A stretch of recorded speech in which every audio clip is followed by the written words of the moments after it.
A friend wrote, most decisions which need thinking is figuring out which identity gets predominance. Either the wife, the daughter, or the mother. And now added to this is me, the seeker. So the question is, there are many hats or many identities depending on our role, and added to that is the identity now of a seeker, and which role gets predominance is based on the identity. So how does one figure it out, and how can one act without the ego? This is the question, which is very related to the question of Swadharma. So there are three things which we have to be clear about,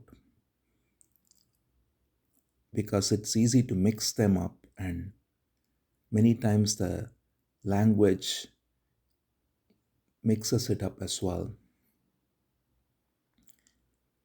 There is the true essence of our being. Then there is the unique nature of the expression. And then there is the way of living, which is an expression of that uniqueness. So the true essence is what we call as Swarupa, which is our true self. The unique expression is called Swabhava, and the way it is expressed in harmony is Swadharma. So all these three are interrelated, and one cannot express one's Swadharma correctly without letting the expression of Swabhava, which is the unique expression, and that cannot happen unless we are recognizing our true essence, which is Swarupa.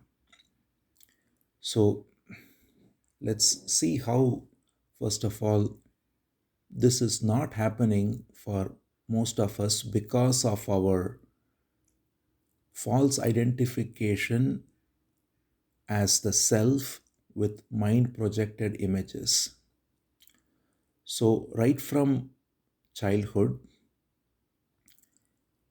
we are conditioned by society, by the environment, into thinking in a particular way, into wanting certain things, not wanting certain things, and there is always the force of conditioning that is operating right from childhood that tells us what should we want, what should we do, what is the right thing, what is wrong. All of these things are constantly pushed onto a child right from the beginning and all the way through our adult life, and which forms an image of ourselves in our mind as to who we are based on the approval or the disapproval of others. So we form various self images, and these self images is what we carry in every relationship, whether it be as mentioned here in the case of women, wife, daughter, mother, same with men. All of these relationships are sustained through these self images, and these self images that are there are taken to be our Swarupa, that is our self. And when we take that to be ourself, then what happens is our Swabhava, which is our unique expression, is curtailed because we are conforming to the image that we have built of ourselves and the image others have built of us. People expect us to behave in a certain way in every relationship, and we conform to that because we are taking that to be ourself. And in that identity, in that relationship, we derive our sense of self. So because of that prison we have got ourselves caught into in this form of the images we have, our unique expression is curtailed. And because the unique expression is curtailed, there is always confusion with respect to our Swadharma, because we are told that this is what we are supposed to do, and there are so many roles that are there, and each role has different images that are built, and then sometimes these images are in conflict with each other. So this is the problem we face. And then, as the questioner says, there is also the identity of a seeker.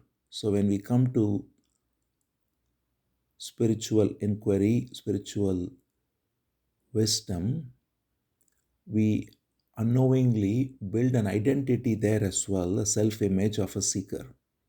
So that is the conundrum of the way the mind plays. That which is meant to dissolve all images builds another image. We build an image called the seeker, and this is what a seeker is meant to do, and therefore that becomes another fragment. Rather than dissolving all other fragments, we get caught in another fragment which is called the seeker, and then the seeker is also conditioned by the knowledge, by the various things that people tell, that you should do this, you should not do this. So we have a bunch of um, projections which are formed into an image again as the seeker, and that becomes another source of conflict. So this is the condition of many of us, and this is very important to understand. If you just look into the problem, this is a very real problem, because on the one hand we may speak about the true self as pure consciousness, but if it simply remains words, and the words are always empty, if the essence is not caught, then high sounding words are in conflict with the day to day reality. And we are caught in this conflict where the Swadharma is not expressing itself, because, which is to say, the right action is not coming because the Swabhava or the unique expression is curtailed. So when we look at all of this, we can then see clearly that for our authentic expression to come out, first of all, we have to be free of all images. It is all the self images that we have built that curtail the authentic expression of our Swabhava. And Swabhava, which is the unique expression. So if you look at an ocean, every wave is unique, and yet each wave is made of the same water. So the uniqueness of each wave is what makes the beauty of the wave. So there is no sameness at the level of the wave, but there is sameness at the level of the essence. But if we project a sense of sameness or equality at the level of the wave, then we curtail the unique and authentic expression of the wave, which is what we do to our children and which is what we do to ourselves as well. make people conform to a pattern, and this pattern is based on should and should not, which is always being imposed without allowing an inquiry to happen. And because it's imposed, it forms images. And all these images, right from childhood, are unconsciously stored in the memory. And these unconscious images is what comes forth as fears, as desires, and so many other ways unconsciously it comes out. So, this is found in all societies, in both men and women, across all races and religions and all the rest. So, the first thing for us, therefore, always to recognize is as long as we are caught in the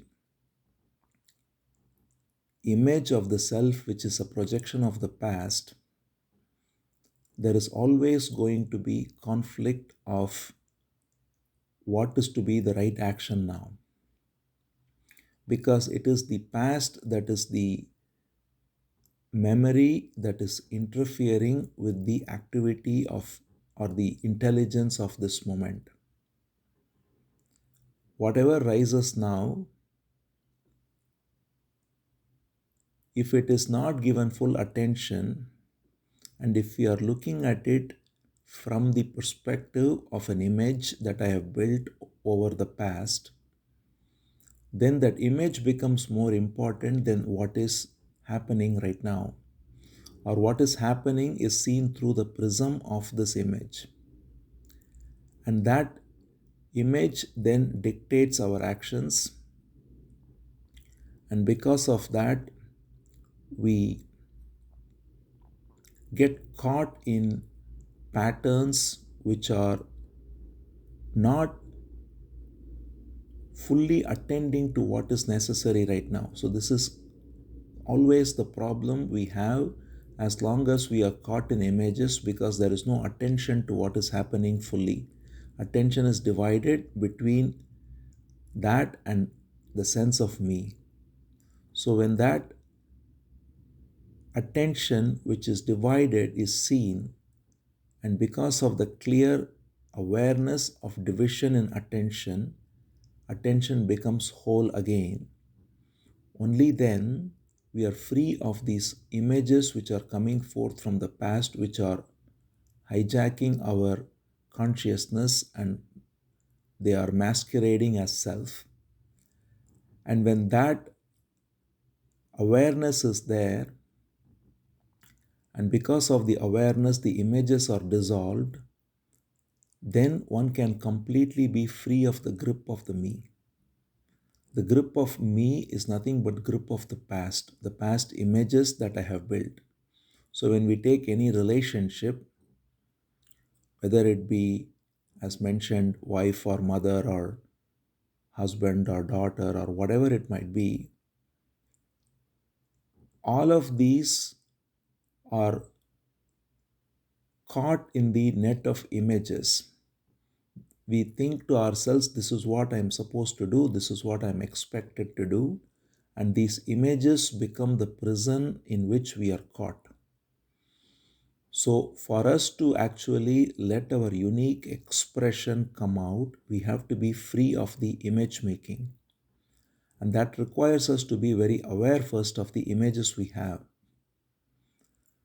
When we are aware of the image and we let go, completely die to the image, then what remains is our unique expression, which is the intelligence that responds to what is happening now.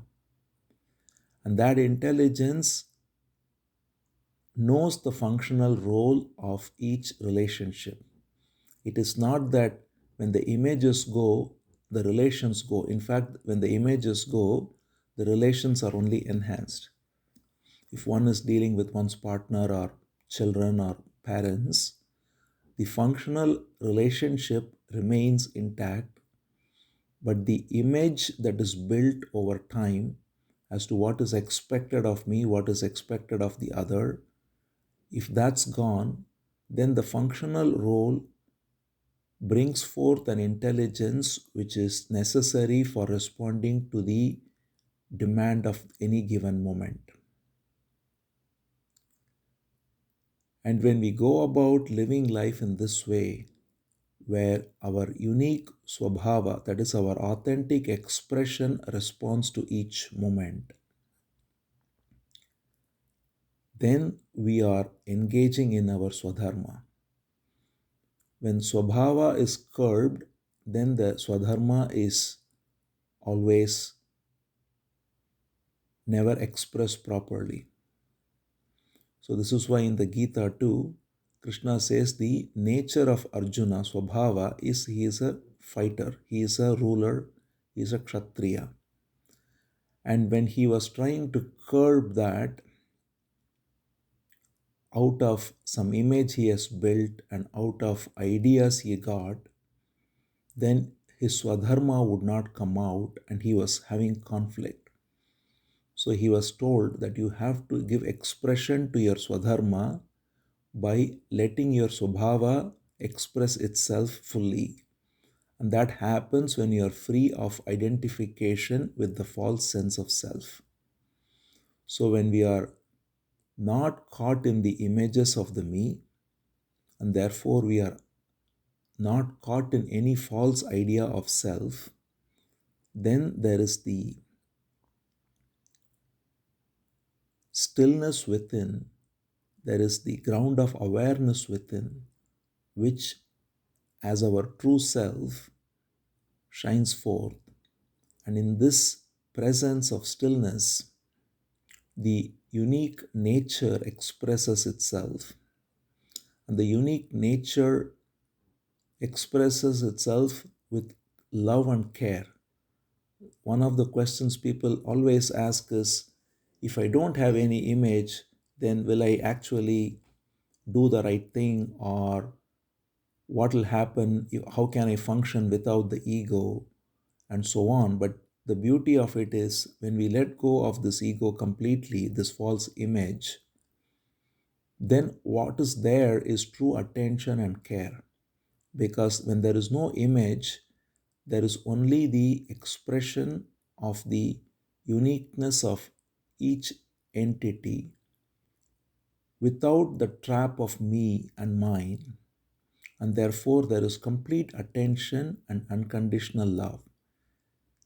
And that attention and love in every relationship will bring out the right action, which is the best for that moment. But the important thing there is, it is not the action that satisfies the image of the other person, because when we are free of the image making and when we are expressing our authentic nature, then what is clearly seen is the other person, if they have any desires or fears that are coming out of their image, then there is no need to meet that or to satisfy that, because that is not actually helping them, that is only hurting them in the long run. When we are caught in our image and in the image of others, we are actually each satisfying the other person's image out of insecurity and fear and hurting each other. This is what happens in every relationship. But on the other hand, when we are free of this image making, then we don't have any need to satisfy the image of the other person as well. And so our behavior may be different, but it will be for their good, because there is attention and there is love for the other person, not for their image, not for their ego, but for their true essence. And when we have attention and love for the other person each moment, that attention and love will bring out the right action, which is free of the me and which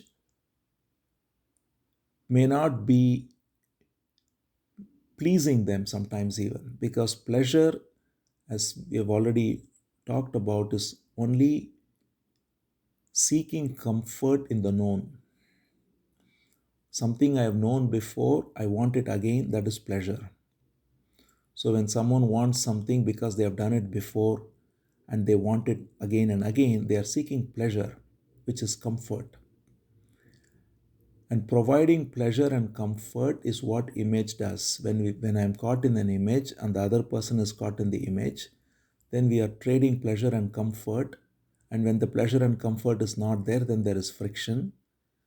And when it is there, the false image is boosted furthermore. And this is the vicious cycle we are caught in. But when the image is seen as false and it's completely dissolved, and we just remain present with the mind quiet and respond to what is, then in that there is neither any seeking of pleasure and comfort, nor trying to satisfy the pleasure seeking and comfort of the other person. We just respond to what is, and in that response, what is their true welfare comes out, which will give them true peace. It may not please them, but it would lead them to the right place because of the intelligence of our presence. So that is the way the Swadharma expresses itself when every moment we act out of what is right and what is the best way to serve this moment, serve the situation, do the best for the situation. And that happens very spontaneously when the authentic, unique nature expresses itself. And that happens when the image is not binding it. And so all comes to, therefore, being very aware of all of this, and therefore not being caught in any image, but being as the still presence in which everything happens. When we are aware of this, it all begins with just, that's why, simple, attentive, alert awareness.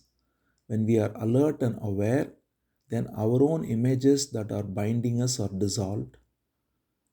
And what is there is the peace of total attention, which is our true essence. And in that, the right expression happens and the right dharma is held. So that is the way to go about living life, giving expression to our Swadharma. That is why in the Gita, again, Krishna says, don't try to live another person's Swadharma. Because when we are not expressing our authentic nature, then we are conforming to the image of others.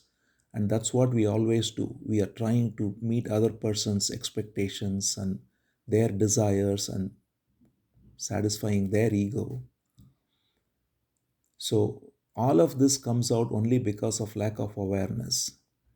But when we are fully aware and thereby free of our image making, then our Swabhava expresses itself and Swadharma comes out. Then every role, whether one is, as he said, whether it's a relationship such as wife or husband or mother or son or employee at office or citizen of a nation or being part of a community such as a town, all of these roles have their place functionally. And each moment when the situation arises, that role comes into play, and there is complete attention to that role and to the situation that demands that role, and there is a response to it that comes out of that attention, and that is our Swadharma each moment.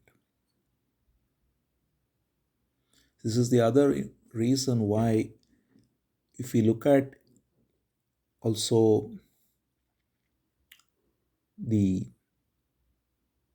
notion of an enlightened being, there is no pattern there. See, we tend to again project an image of this is how an enlightened being should be because of again the image we have. Just as we build images of various things, we have an image of who an enlightened being is. But in reality, everyone is unique. So even if we look at the various great sages, each one has a very unique expression. That's why in Gita, Krishna says, Swabhavastu vartate. Swabhava doesn't go away. In fact, it expresses itself fully when one is enlightened. So one might be completely um, stationed in one place, and one might be traveling the world. One might be talking a lot, one might remain silent. One might express it in devotional poetry, one might express it in prose. There is so many differences even among the expressions of the various sages. So many times our mind gets caught in a pattern, and we think this is my guru and he is the best because he behaves in this way, and then we compare with others without recognizing the uniqueness of everyone. So as long as we have comparison in our mind, we are caught in image making. And that image making process translates even to then all of these, including the notion of enlightenment and all that. But if we recognize this, then there is total freedom because everyone is unique at the level of expression. So we are not then trying to imitate anyone. As long as we are trying to imitate anyone, we are caught in the image. But when we get the essence of what is being pointed to, and then let our unique expression express itself, then we are free. See, is there a way to figure out if you're operating out of the ego? We know it, don't we? When we are caught in any division within, when we are doing anything, or listening, or talking, or sitting silently as well, if there is the voice in the head, which is the voice of the me, which comes as various ways, right? Likes and dislikes and judgments and fear and desire and comparison. All of this is the way the ego operates. So, the way to figure out if you are operating out of the ego is simply known by whether are we in full attention with a quiet mind, or are we divided in our attention. When our attention is divided, then there is the ego operating, which is commenting on what is, which is thinking about what is, and adding it to the story of the me. All of this goes on when there is division in attention. But when there is no division, there is only what is, then there is no ego operating. So it's not about trying to be selfless, because that's another activity of the ego again, to say that I have to be selfless and so on. It's very simple, but the problem is we get caught in so many ideas and concepts that we find it's always very uh, counterintuitively difficult to be simple, because we like complexity, right? So if you look at it, all it takes is for us to be aware. We don't have to have a single idea, projection, ideal, any of that, right? We just have to be aware of what is.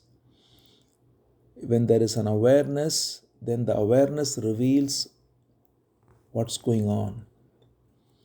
We are otherwise unconsciously identified as me, and the same me will now say, I have to be selfless, I have to be this, I have to be that, which is all an image formed by mind.